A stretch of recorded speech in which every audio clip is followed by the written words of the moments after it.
कि कद साथ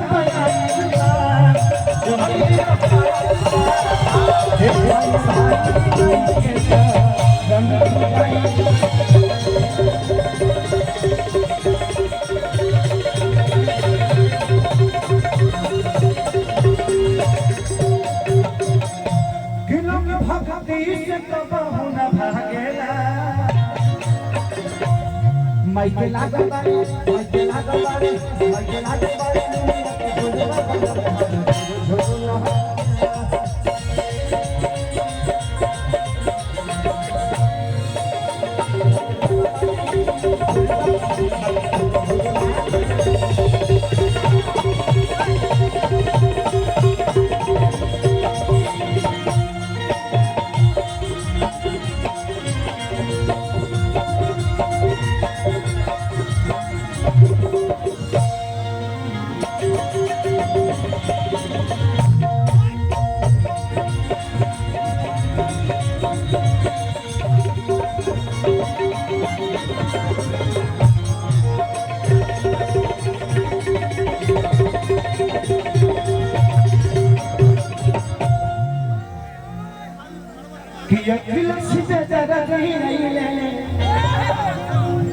पवन पुजारी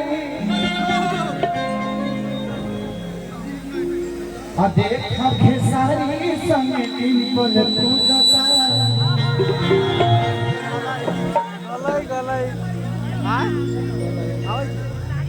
तारा दूसर जगह ना मिलल कि अखिलेश पे दर्द ही पवन पुजारी देखा खेसारी संग टिम्पल पूजता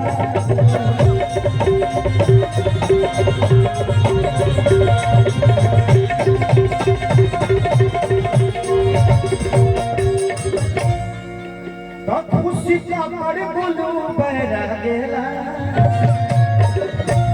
तो माइकेल आगबारी माइकेल आगबारी माइकेल आगबारी मेरी अपन झुलवा बोलो में झुलवा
ऐसे हमने के हिंदू धर्म में इतना ना देवता बाड़ी के अगर बारी बारी से बुलाओ जाए तो पूरा जीवन खत्म हो जाएगा,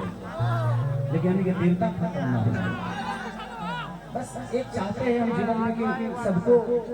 इस दुनिया में जात ब्यादरी से हटके हमके अपने भविष्य के बारे में सबको सोचना चाहिए, क्योंकि हम जब बिहार से बाहर जाते हैं तो बिहारी होते हैं, बिहार से जब हम बाहर जाए ना जाता दुनिया हम के बिहारी कहेला, लेकिन जैसे हम के बाहर से बिहार जाए ना जाना तो खेसारी लाल यादव हो जाले, विकास सिंह हो जाले। तो जिंदगी में हमें इस चीज से थोड़ा सा दूर हट के अपने जीवन को चलाना पड़ेगा, क्योंकि जाति में कहीं ना कहीं हम पीछे जा रहे हैं और हमारी अपनी उन्नति पीछे जा रही है। तो जिस तरह हम बिहार से बाहर जाकर बिहारी होते हैं तो हमें बिहार में भी बिहारी ही रहना होना चाहिए, तब जाके हम एक दूसरे के बारे में सोच पाएंगे। यहाँ आने के बाद खेसारी लाल यही होंगे तो फलानी यादव बाबू साहब तो पंडित जी नहीं, हम भाई हैं, हम सब एक हैं और हमें एक होकर जीवन में काम करना चाहिए। सभी गा लेने बाकी अभी बाकी है सभी